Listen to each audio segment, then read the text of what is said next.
United Airlines. This is Flight 664 to Los Angeles. Have a wonderful evening.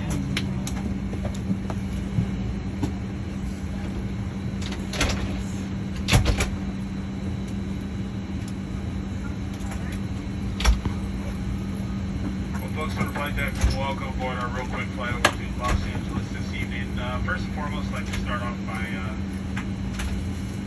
apologizing to our slightly tardy arrival into Las Vegas and hence our slightly tardy departure out to Los Angeles. We came in from Houston and had a short delay in Houston, which is we're feeling the effects of now.